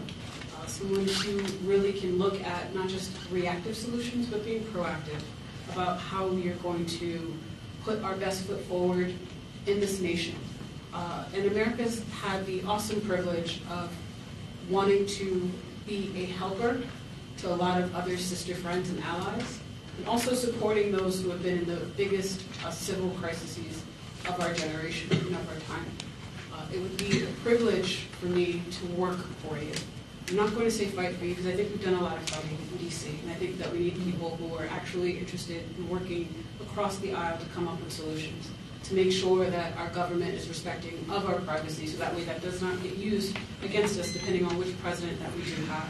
Make sure that students have education, quality education, so that way they can be competitive, and to make sure that our environment is there for my daughter Luna so that way she can grow up and grow old here. Thank you. John. Thank you all for being here, and I just want to thank my fellow candidates for also being here. And it's a shame that more of the candidates aren't here because this is a very, very important discussion. And I'm here because I want to put people first, as I mentioned.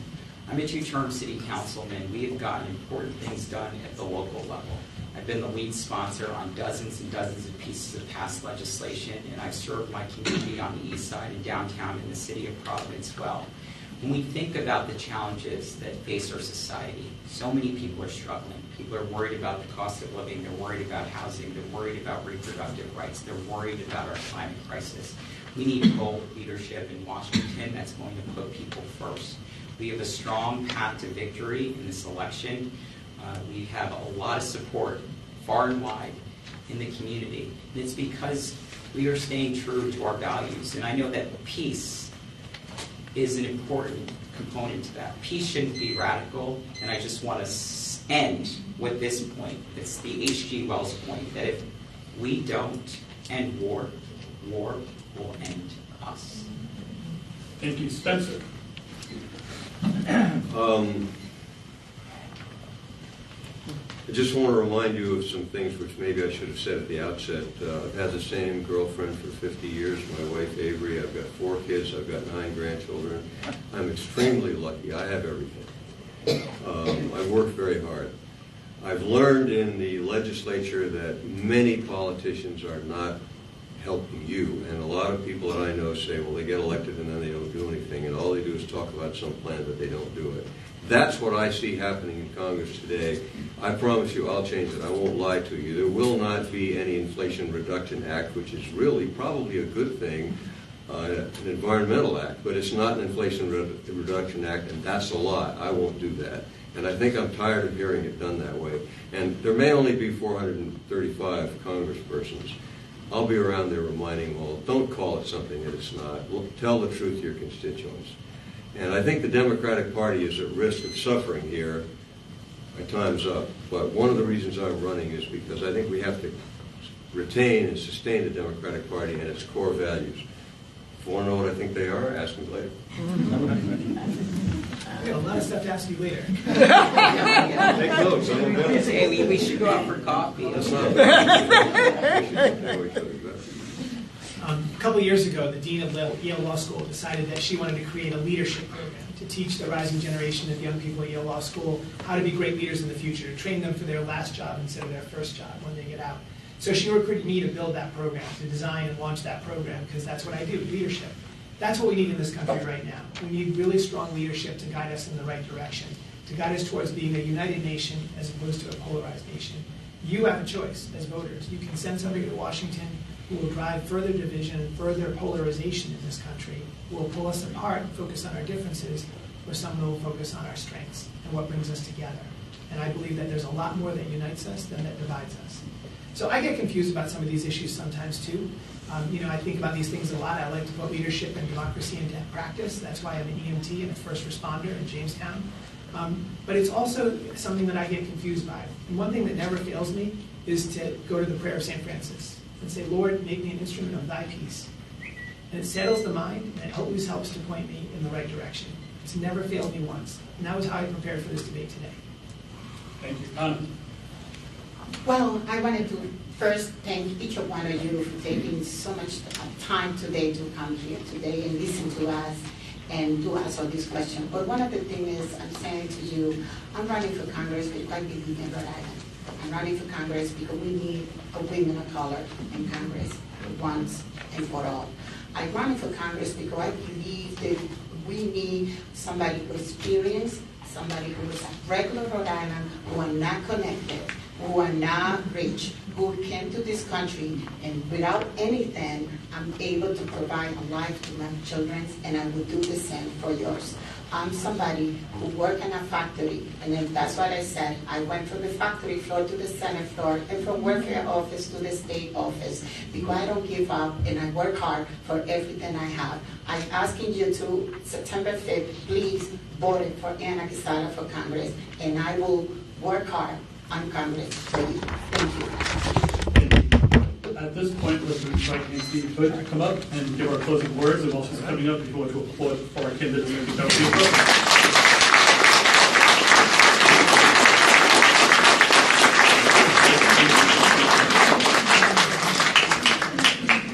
I think that this whole thing's been filmed. Do we have information about how people can get access to that? I'll have it up on YouTube. Okay, it'll be up on YouTube. All right. So, on behalf of all the Rhode Island peace groups who worked really hard to put this together, I want to thank our candidates for coming tonight and for sharing such thoughtful comments and respectful comments. And I'm kind of hoping that you do get together for a coffee, because I think this conversation needs to be continued. And I want to thank Steve Alquist for moderating and doing such a gorgeous job. And then I want to thank our audience for listening so respectfully, and I hope you all get together for coffee or tea or whatever and continue this conversation, because this forum was one of a kind about very complex and serious issues that we need to be facing, we need to be talking about. our lives all depend on it, and I hope that we continue to meet and talk. If you want to know about the different peace groups involved, there is a literature table outside. I encourage you to, if you're not already on people's email lists, do that. Come to other forums and things that we are doing. And by all means, hang out for a little while and talk. It's just that we're going to be booted out of here because the library closes at 8. And I need to thank them for providing this space. We should aim to be let's aim to get out of here by 10 of 8. Okay? All right. Thank you, everybody. Thank you, sir. First one, thank you.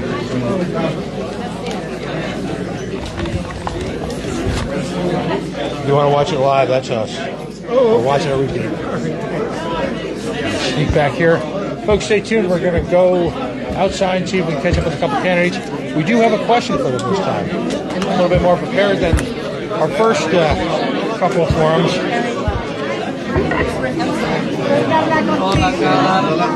So again, we're going to do our Goodfellas opening scene imitation. We're going to go outside and set up. Well done by Steve Alquist. Moderating something like this is deceptively difficult. I've done it a handful of times, and again, it can be a challenge. So let's see if we can get outside.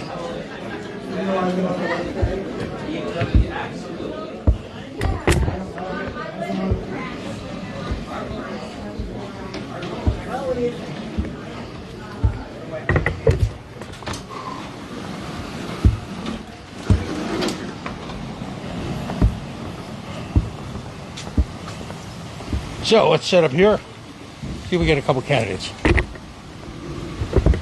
Hi. Hi.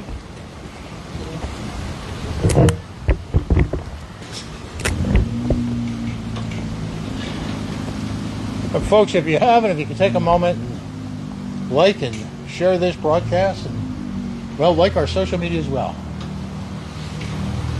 So give us just 1 second.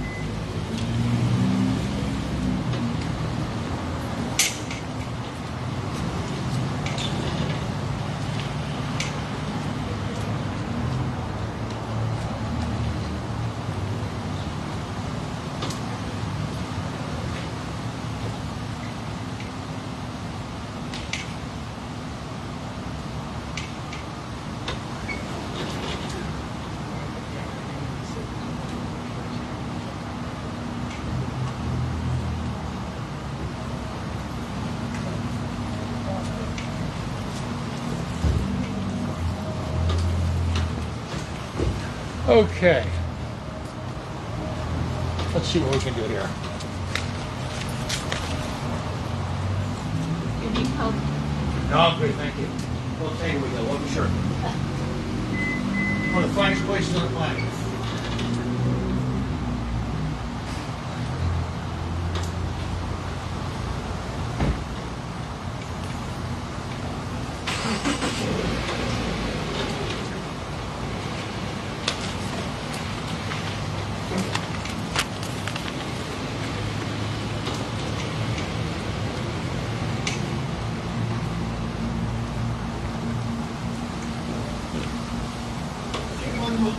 Turn by myself. Not exactly. I didn't want to tell him that. I said, let's try one more time. But then I was like more deliberate. You know Bob Burns? Who's this guy? Bob Burns. Hey, weren't you a priest? I was. Yeah. Yeah, who are you? Jim Dover. Hey, Jim, good to see you. Yeah, I remember you from years ago. Yeah. Wait, what town he's got a book for me were you in then? I don't know where I remember you from. You know. Where have you lived down? We lived together up Sheridan Street. So. Yeah. And I moved to Warwick. Now he lives in down there the beach. Yeah. I used to go to church in those days. I think it's so. Right? You still a priest? Still a priest, yeah. What happened? Jim, last night, that handler one, what happened? General, we're live over here, so I just don't want your conversation to get broadcast all over Rhode Island. But that's being recorded, I hope. No, it's being broadcast live and recorded. Walter, come on over. Anyway. Good day, Mr. Gorman. Yeah. Good. Good seeing you again. So, yeah. That's my pal, but I'm going to... Okay, folks, I think the first person up is going to be candidate Burbrick. Walter Burbrick, who many are meeting for the first time at these forums. He's been very aggressive in showing up and engaging, which is important. Come on over. We'll go on camera. Oh, right over here, right in front of you. Okay. As always, first time on our camera, so we always say outside voice, because even though we have a microphone, here we are in beautiful East Providence. So Walter Burbrick, he is actually one of the candidates who has been very aggressive at appearing at these forums, engaging with the public, sees it, I would imagine, as a real opportunity to introduce detailed perspectives on your views. What's your thoughts been so far about tonight and other nights? Tonight was incredible. I mean, the topics were, ranging from how we spend our military, spend on our military, from human rights. It was just incredible. And, one thing that I've learned as a Navy veteran, as a scholar of warfare, is that preventing wars is just as important as winning them. It's also cheaper. And so that's why an event like this just helps provide the candidates and voters an opportunity to really hear from us about what our vision is and how we can, reduce and spend wiser instead of bigger.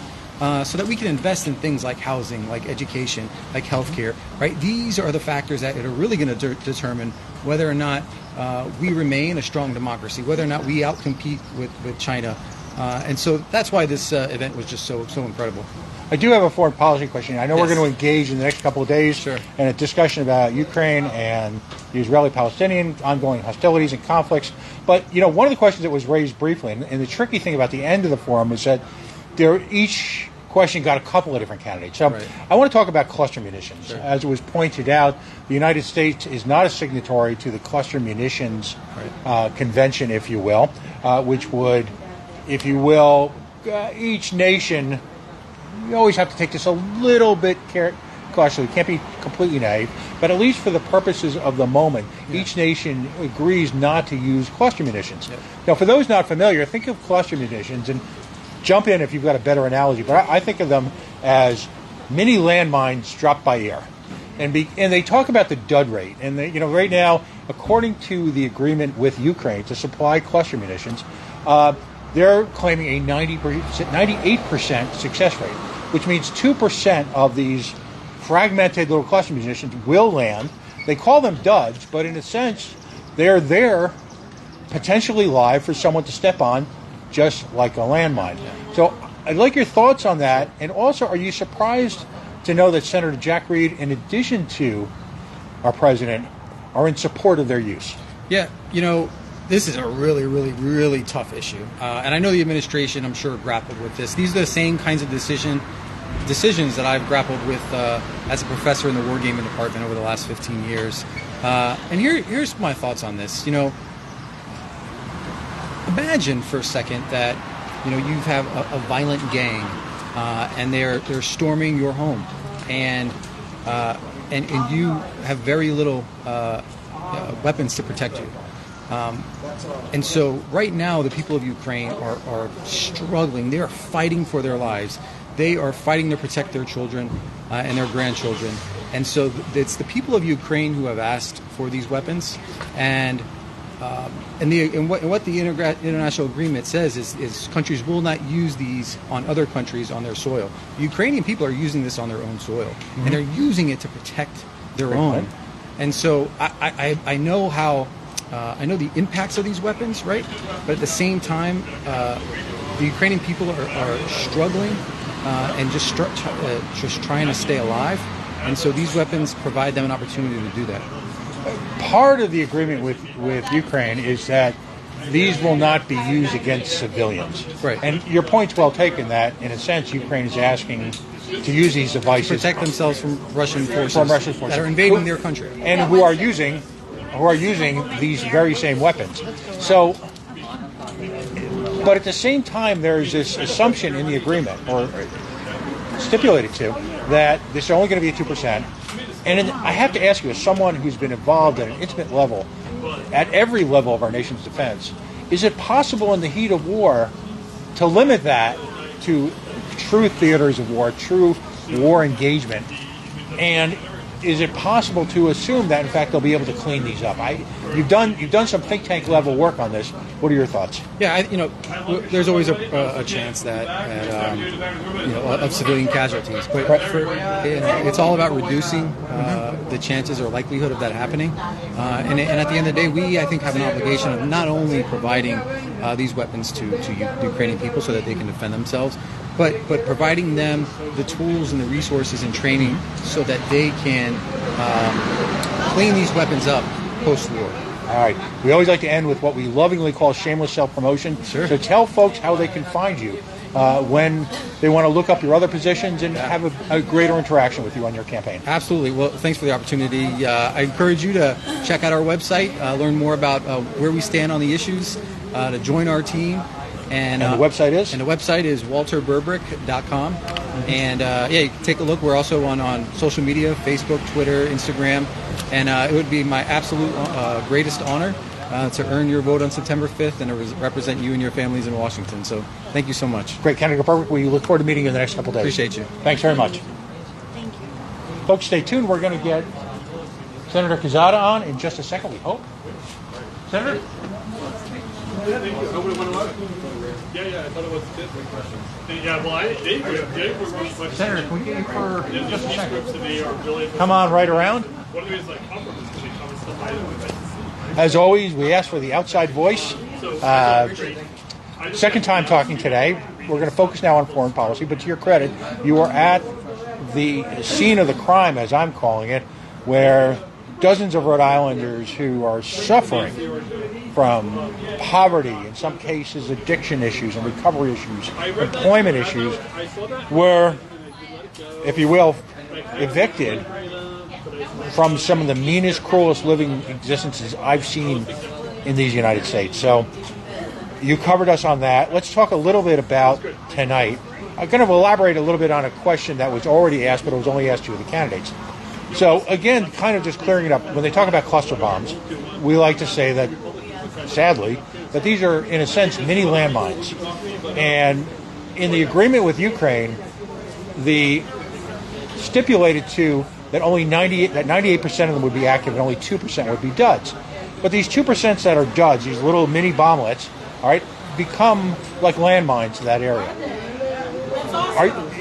Your thoughts on that? And are you surprised that both President Biden and Senator Jack Reed support their use? And just what is your sense of all of that? I don't think it was a good idea. I think we should have never sent them to them. And I think it was a bad idea. I don't think it was a good idea to send that to them. And I said that because coming from Latin America, I see what happened in Colombia. I see what happened in Guatemala. After the war, all these bombs were still there, and so many children, after the fact, got killed. Animals got killed. They didn't know those bombs was there. Then I think that can happen in Ukraine after all this happened. The people just walking or maybe building their homes, and they can find one of them that they don't notice or they don't see it, and they can kill them after the fact. Then that's the reason I disagree with sending those kind of bombs to Ukraine. You bring up a wonderful point that's a terrible point at the same time, and that's that significant numbers of our Latin American friends have actually lived through war. We don't classify it as a war. It's not the Falklands War. It's not the Iraqi War. It's the drug war, and have been held hostage, if you will, by both cartels and governmental forces that, well, what's the old line from Vietnam? In order to save the village, we have to burn it. What was that like for family members of yours to live in that type of crossfire, that type of environment, particularly during the days of the Medellin cartel? Well, I would say to you, I have many friends in Colombia, but I have my husband is from Guatemala, and he lived through those years of war in Guatemala when, they were the civil war in Guatemala, where he wasn't able to sleep and he had a lot of nightmares. But the same thing that happened in Colombia and Mexico. Don't forget, Mexico go through the same thing Colombia had many years ago. the drug problem, all these trafficking human through the front, and many others. And I really think it's something that we need to work on it, and United States need to work with those countries to prevent this thing to continue happening. But at the same time, we cannot forget what happened in the past. We don't want to repeat it in the present time today. Well, Senator, again, thanks for your time earlier today. Now, and I look forward to we're going to engage sometime in the next few days about a little bit more about Ukraine and discuss the Israeli-Palestine situation. For Rhode Islanders need to understand that Senator Jack Reed, United States Military Academy graduate, a veteran of the 82nd Airborne. He's the chair of the Senate Armed Services Committee. And then now retired Congressman David Cicilline was also very active on the international front. So we've got a tradition of Rhode Islanders at the federal level who have engaged. And this is federal office, and it's all credit to the folks tonight who had an amazing session, a lot of detailed questions, because it's critically important that we address issues like housing and recovery from addiction and substandard wages and reboosting an economy. That's critically important. But this is federal, and I think you'll agree. Foreign policy, we're at a moment in time where it's a dangerous world. So thank you for joining us. Thank you for being here, and thank you for the opportunity. Okay, we'll see you soon. Thank you. All right, let's see who else we can grab. Councilman, you got to come over. Oh, come on! You avoid me like a bad date. Good night, Pat. Good night. Hey, come on over. Just say hi for a second. Uh-oh, he's got me. He's got you. Listen, Mr. Smith. Yes. One of the organizers of tonight's event. Congratulations. Very well done. Introducing an area of discussion that's been largely ignored in the campaign. Now, I'm going to be interviewing some more candidates in the coming days about things like FISA courts and cluster bombs and all of these issues that it's clear from tonight that one or two people might like to avoid, but we're not going to let them, are we? Yeah, we're going to keep talking about this and keep the issue live. Right. Did you have a good time tonight? Do you think? Yeah. But at the same time, do you feel better about these candidates, understanding where they are? Well, I think we have an amazing list of candidates. It's a great group. It's too bad we couldn't elect them all. I know. They each have a lot of strengths, don't they? Yeah. But to your entire committee, what's evolved in the last election or so, and it's come full flower, are these notions of forums where candidates are asked technical questions. A bunch Great of questions forums this year. Great questions. And we worked really hard on the questions. Believe me, it was a lot of talk and email conversation that went into the questions. So you can tell. So congratulations. All right. We'll see you again. Thanks a lot, Pat. When's the next time you guys are at the federal courthouse? Every week, 4 to 5 p.m. on Friday afternoon. All right. So next time you drive by, why don't you pull over? There's a little bit of parking there. Pull over, say hi, and have a conversation about issues that a lot of people don't feel are important until one day they're going to realize they're really important. Yep, really important. So congratulations. Right, thank you. Good night. Good night.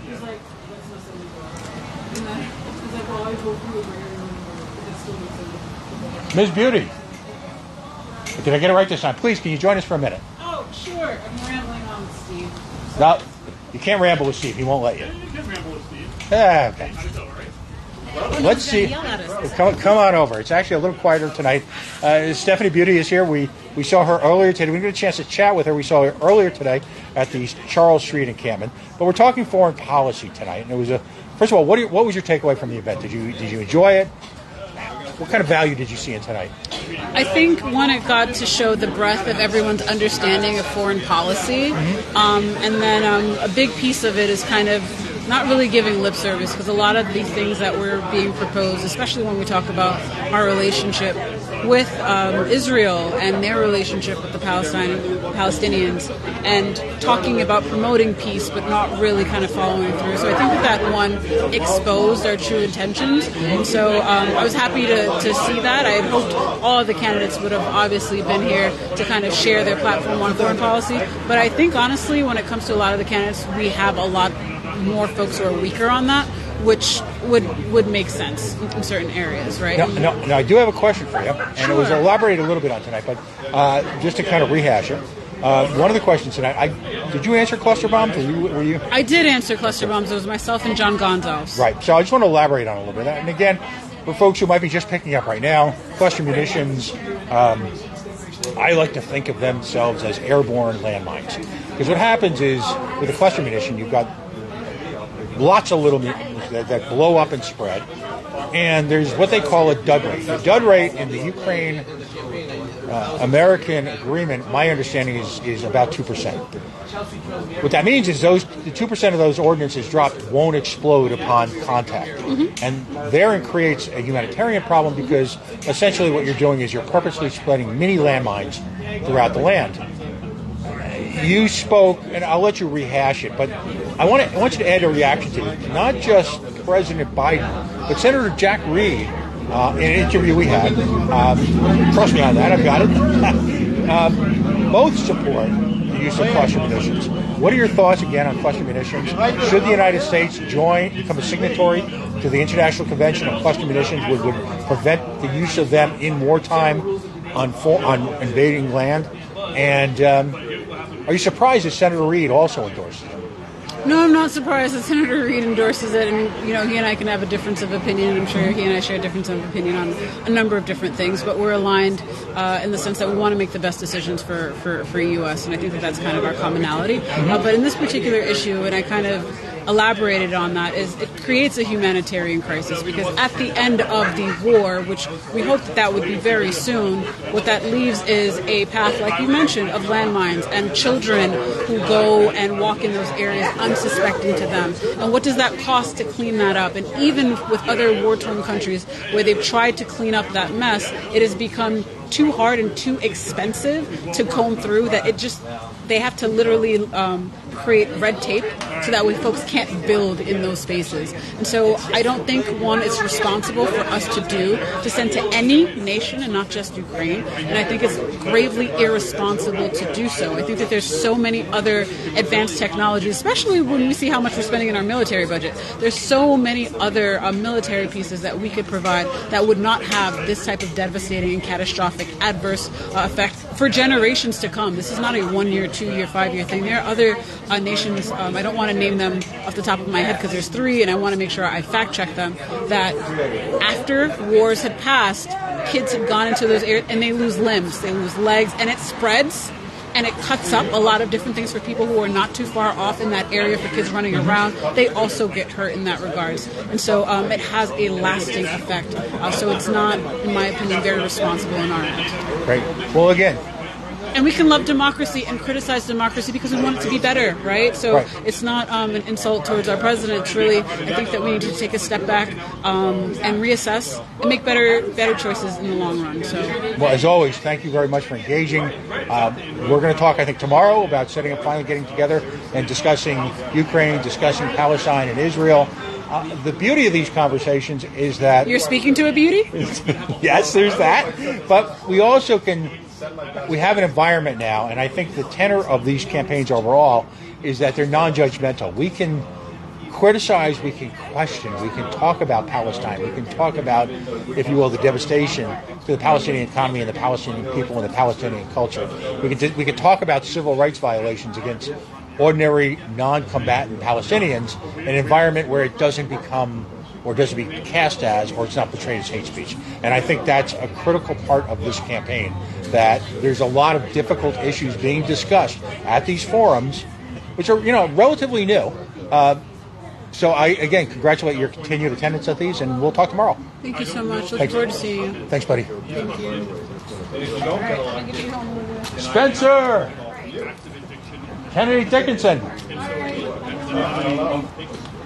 Oh, I see what you're saying. Okay, that's good. Come on, we got a live camera here. Come on.